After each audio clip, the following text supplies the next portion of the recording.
안녕하세요. 애니메이터 유주병입니다. 오늘은 걷기에 대한 이야기를 해볼 건데요. 작업 방법 중 제자리 걷기와 직접 앞으로 걸어 나가는 것에 대한 이야기를 해볼까 합니다. 제자리 걷기를 하면 말 그대로 업바디 컨트롤러가 앞으로 나가지 않고 제자리에서 업다운의 움직임만 표현하면서 만드는 제작 방식입니다. 앞으로 나가는 움직임은 업바디 컨트롤러의 상위 컨트롤러인 글로벌 컨트롤러를 이용해서 앞으로 진행이 되게 되죠. 이런 식입니다. 업바디는 제자리에서 업다운, 그리고 글로벌 컨트롤을 이용해서 앞으로 나가는 동작의 사이클을 사용합니다. 컨트롤러의 키값을 보시면 요만큼의 키만 있습니다. 하지만 그것이 사이클을 이용해서 계속적으로 만들어지게 되는 거죠. 직접 앞으로 나가는 걷기는 업바디 컨트롤러가 업다운의 움직임만 갖고 있는 것이 아니라 직접 앞으로 나가는 움직임을 같이 갖고 있는 제작 방법입니다. 상위의 글로벌 컨트롤러는 사용을 하지 않습니다. 보통 사이클은 사용하지 않죠. 이런 식의 작업입니다. 화면의 오른쪽은 제자리 걷기를 이용한 사이클, 화면의 왼쪽은 실질적으로 캐릭터가 앞으로 나오는 걷기입니다. 뭐가 좋다 나쁘다를 이야기하는 것은 아닙니다. 각 방식의 장단점을 확인해보고 어떨 때 사용하는가를 이야기해보고자 합니다. 먼저 제자리 걷기의 경우 장점을 먼저 이야기하면 상대적으로 동작을 만들기 수월하고 예쁘장한 움직임을 만들기 좋습니다. 왼발, 오른발, 왼발 하나의 사이클을 만든 후에 그 동작을 마냥 반복하게 하기에 컷의 길이가 어떻게 되건 작업이 간단하죠. 보시는 것처럼 지금은 48프레임, 실질적으로 이 키를 잡은 길이는 33프레임이네요. 이것을 1000프레임까지 늘려보겠습니다. 계속 얼마든지 움직일 수 있죠.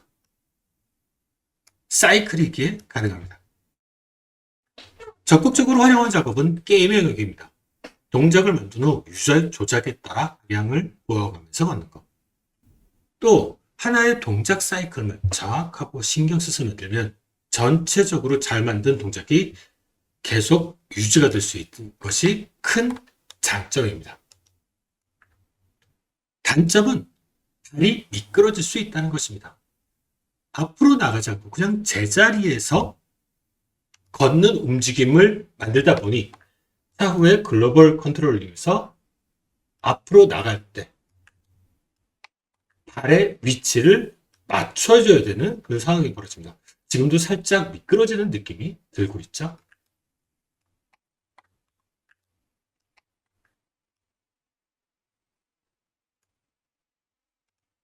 이 값을 조절을 해야 되는 거죠.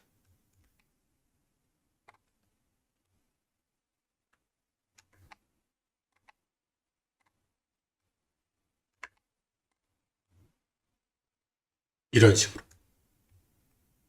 또 2명 이상의 걷는 동작이 나오는데 캐릭터 상호 간에 크기가 다르다면 보폭의 차이가 발생하고 그에 따른 속도를 서로 맞추는데 어렵습니다.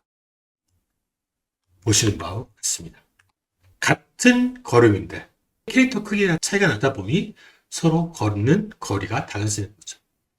발은 미끄러지지 않게 해야 하고 보폭은 어색하지 않아야 하고 둘의 속도는 비슷해야 하고 가져야 될 것이 많습니다.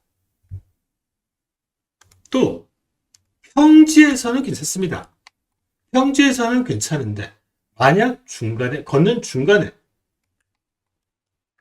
계단 같은 어떤 지형의 변화가 생긴다고 하면은 글로벌 컨트롤을 이용해서 이 움직임을 올려야 될 겁니다.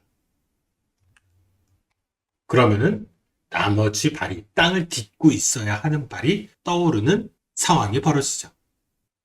마지막으로 걷기를 시작할 때와 걷기를 멈출 수 있을 때 대응을 하기가 어렵습니다. 멈춰있는 상태를 0이라고 가정을 해보겠습니다. 0의 움직임. 그리고 걷기 시작할 때 걷는 중간에 움직임을 1이라고 가정을 해보겠습니다.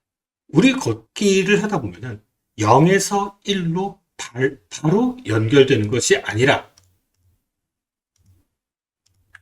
0.5 정도 되는 반 스텝의 움직임 크기가 있습니다. 존재합니다. 바로 0에서 1, 바로 툭 하고 걷는 게 아니라 살짝 반 스텝을 내딛는 거죠. 이런 식으로.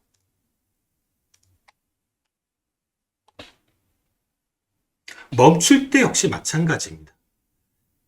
1, 1, 1 하고 걷다가 바로 0이 아니라 1, 1, 1, 0.5, 0. 그 반 스텝이 걷기 시작할 때와 걷기 멈출 때는 반드시 존재합니다. 아마 걷는 움직임을 직접 해보시면 느낄 수 있을 겁니다. 사이클은 그 움직임에 대응하기가 귀찮습니다. 못한다는 것은 아닙니다. 대응하기 귀찮습니다. 그럼 직접 앞으로 걸어 나가는 움직임은 어떤 장단점이 있을까요? 아마 제자리 걷기의 장단점이 정반대가 될 겁니다. 앞으로 직접 걸어가는 움직임은 보폭의 일관성을 유지하는 데 귀찮습니다.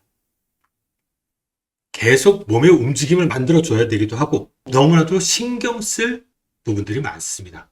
하지만 지형에 대한 대응, 2명 이상의 캐릭터의 보폭, 걷기 시작할 때와 멈출 때 반 스텝, 그런 것들에 대한 대응이 상대적으로 쉽습니다. 어디까지나 상대적입니다. 지금 말씀드리는 건 모두 상대적인 개념입니다. 그래서 저 같은 경우에는 2개를 섞었습니다. 발이 나오지 않는 바스트샷 가능. 지금 상체가 없어서 이렇게 보이는데 이거 상체 위주로 보이게 되는 바스트샷 강호. 발이 미끄러지고 말고 상관없게 저는 제자리 걷기 사이클을 사용하는 경우가 많습니다. 하지만 전신사제의 경우 직접 앞으로 걷는 것을 사용하는 경우가 많습니다. 이건 작업자들 개개인의 작업 방식의 차이입니다. 어떻게 사용해도 괜찮습니다. 움직임이 화면상에서 어색하지만 않는다면 말이죠. 그러나 저는 이제 시작하는 애니메이터들에게는 제자리 걷기보다는 직접 앞으로 걸어가는 움직임을 더 권합니다. 그 작업을 이제 자유롭게 사용할 수 있게 된 이후에는 제자리 걷기를 같이 써먹으라고 얘기를 많이 합니다. 앞으로 직접 움직이는 것이 좀 더 기본기라고 할 수 있기 때문입니다. 그리고 직접 앞으로 움직임을 해봐야 왜 몸이 이렇게 움직이는지에 대한 이해를 할 수 있으니까요. 그 이해를 하고 나서 그에 대한 응용이 더 쉽다고 생각합니다. 기본을 모르고 처음부터 응용을 배우는 것은 그다지 추천하지 않습니다. 그러나 이것은 어디까지나 제 개인적인 의견은 다른 의견을 가진 분들도 분명 존재할 겁니다. 그 의견 역시 맞는 의견입니다. 감사합니다.